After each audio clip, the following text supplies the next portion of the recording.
There are many things that we do not fully understand in Elden Ring, one of those being the cosmos.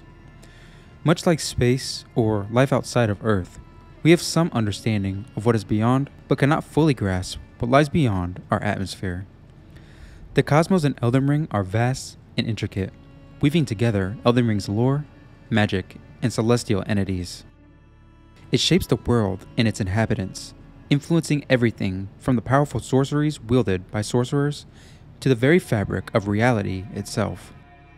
At the heart of this cosmic narrative lies the Greater Will, a mysterious entity that governs the universe and maintains the delicate balance of the Elden Ring. The stars, celestial bodies, and outer gods further enrich this cosmic lore, each contributing to the world of Elden Ring. One of the first lore bits connected to the cosmos is the Crystallians.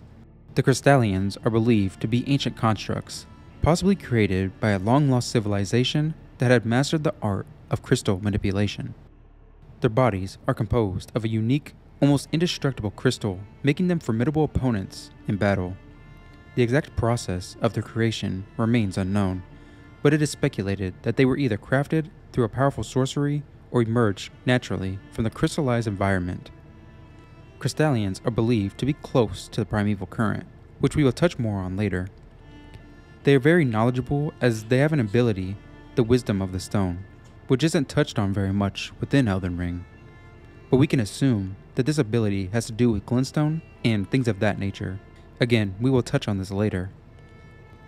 The crystals are their obsession. The Crystallians guard them for their entire life. Some believe that they were once human, or another form of life that was transformed by the magical properties of the crystals. Others think that they are a natural part of the world's ecosystem, created by the same forces that shape the land and its magic. Regardless of their creation, they seem to be respected by many. Crystallians are also known for their unique fighting style. They wield weapons made of crystal, which can shatter and reform in combat, making them unpredictable and dangerous. Their crystalline bodies also allow them to perform powerful magical attacks, such as shooting crystal shards at their enemies. They are covered in a crystal armor, which protects them from major damage until broken. The Crystallians are often found in areas rich in crystal deposits, such as caves and underground caverns, though they can also be found in the Haligtree. These locations are usually teeming with magical energy, which the Crystallians seem to draw upon for sustenance and power. They are often seen guarding these areas, suggesting that they have a deep connection to the crystals and the magic they contain. Magic is everywhere in Elden Ring. While magic is in all of the Souls games, Elden Ring has more than the rest. It is baked into the lore. There is even a whole area dedicated to the magic that is so deeply integrated in the lore. Glintstone is the base for most of the sorcery in the Lands Between. Glintstone is a magical material found in the world of Elden Ring. It is known for its unique properties that make it a vital component in the practice of sorcery. Glintstone holds immense importance due to its ability to enhance and amplify magical spells. It is highly sought after by sorcerers and scholars who wish to harness its power for various purposes. Glintstone is not just a simple mineral, it is deeply intertwined in the history of the Lands Between. Its discovery and utilization have shaped the course of magical practices and have had a profound impact on the world's culture. The origins of Glintstone are uncertain. Ancient myths suggest that Glintstone was created by celestial beings, imbuing it with powerful magical properties. These legends speak of a time when the world was young, and the forces of magic were raw and untamed. The first known discovery of Glintstone is attributed to early sorcerers who stumbled upon its magical potential. These pioneers of sorcery have found that Glintstone could be used to channel and amplify their spells, leading to a revolution in magical practices. The exact details of this discovery are lost to history, but it marked the beginning of a new era. These sorcerers stumbled upon knowledge that was not meant for mortal minds, something that should be feared. The early sorcerers' discovery of Glintstone set the stage for the development of powerful sorceries and the rise of great magical academies. We see magic everywhere, but specifically in Liurnia of the Lakes, in the Academy of Raya Lucaria. Here, we learn a lot about glintstone and sorcery as a whole. Glintstone is renowned for its unique magical properties. It acts as a powerful conduit for sorcery, allowing sorcerers to channel and amplify their spells. The mineral's inherent magical energy can be harnessed to create a wide range of sorceries, from destructive, offensive spells to protective, defensive enchantments. Glintstone is typically found in shades of blue or green, and it emits a faint, ethereal glow. This luminescence is a visible manifestation of the magical energy contained within the stone. The mineral is often found in crystalline formations, which can vary in size from small shards to large, intricate clusters. Glintstone is not only magical, but also remarkably durable. It can withstand extreme conditions, making it an ideal material for crafting magical artifacts and weapons.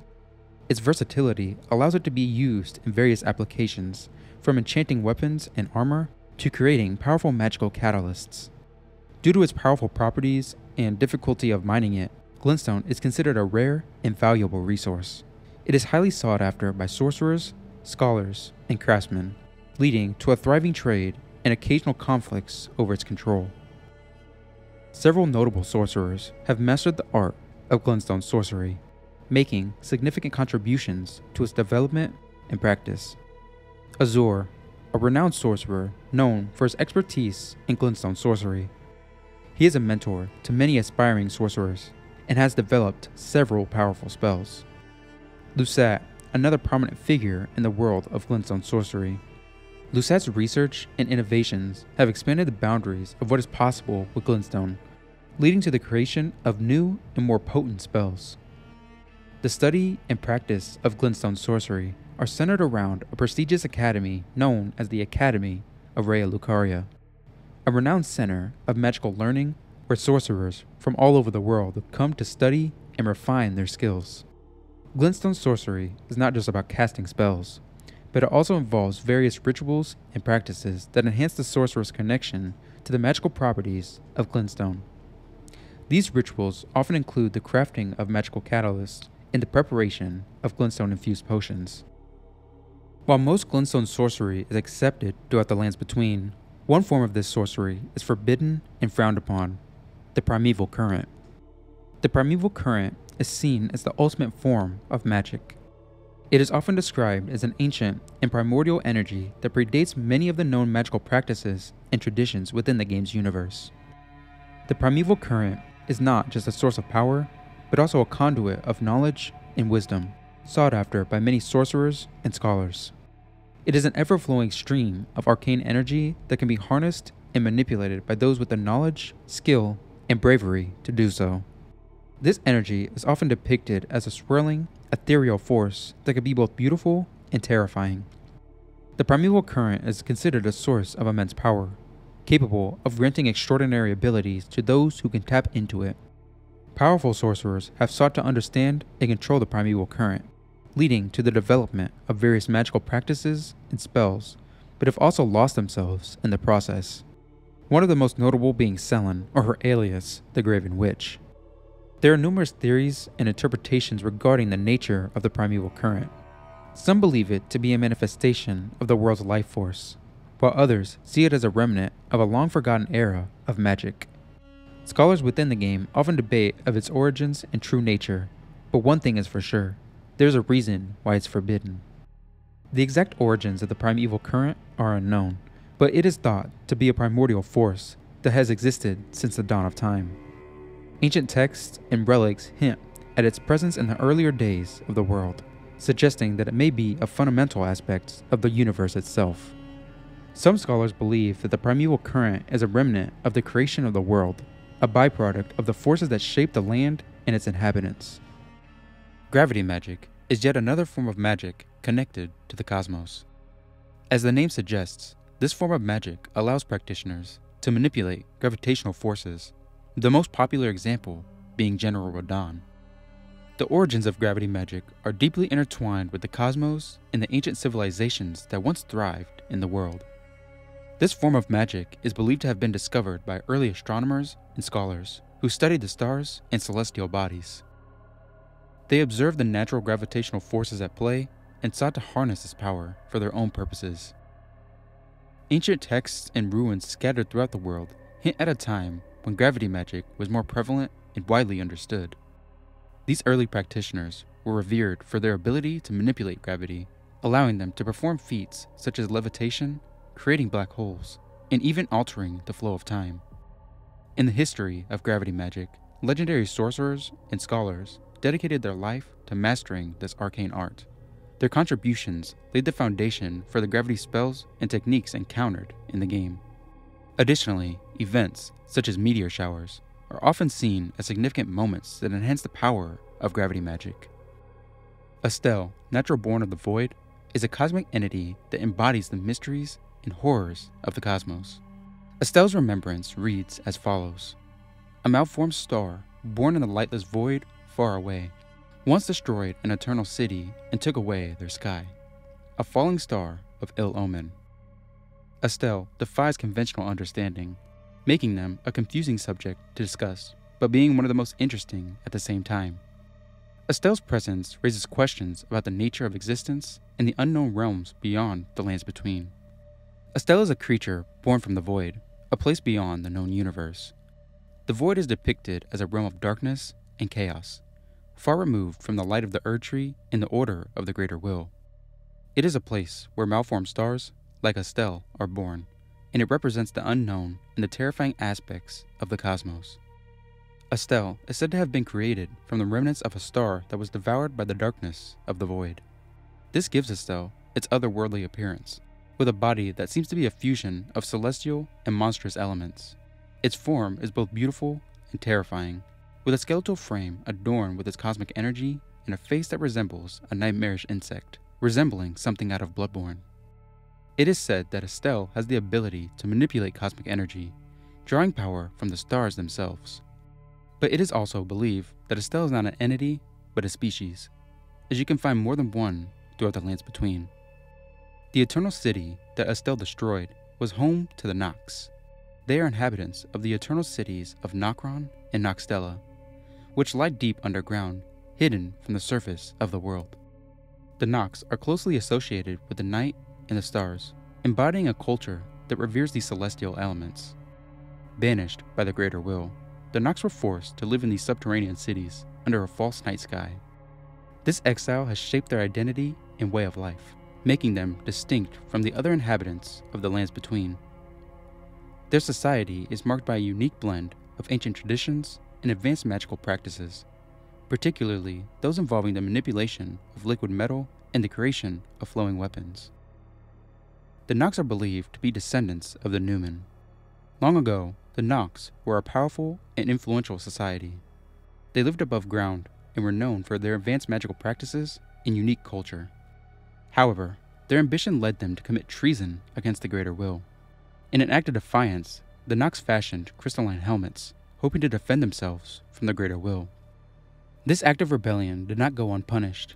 The Greater Will, angered by their defiance, banished the Nox deep underground. They were forced to live in the eternal cities of Nokron and Noxtella under a false night sky. This exile marked a significant turning point in their history, shaping their identity and way of life. Despite their banishment, the Nox continued to thrive in their subterranean cities. You have probably heard of the Greater Will throughout your time in the lands between.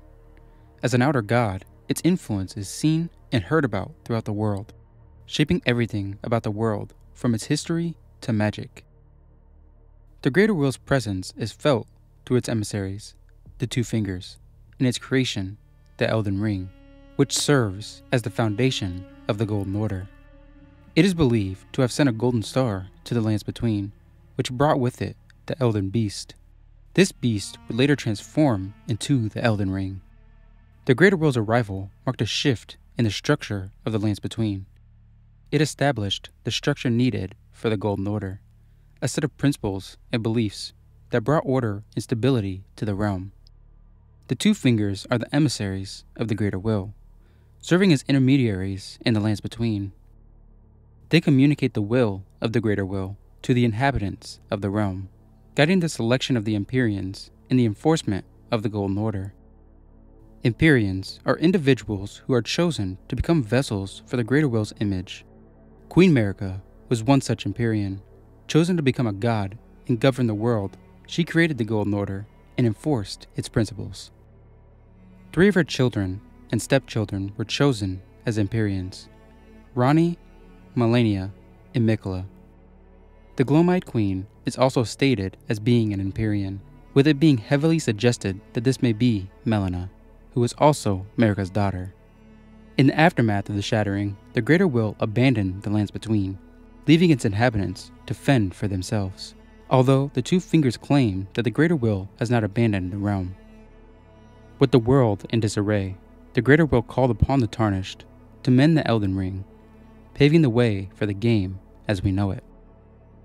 The cosmos are something that we may never fully understand, as there is much more information that we do not have. Of the few things we know about the cosmos, we do not have much to go on. Regardless, the things we have discussed are core to the evolving story of Elden Ring.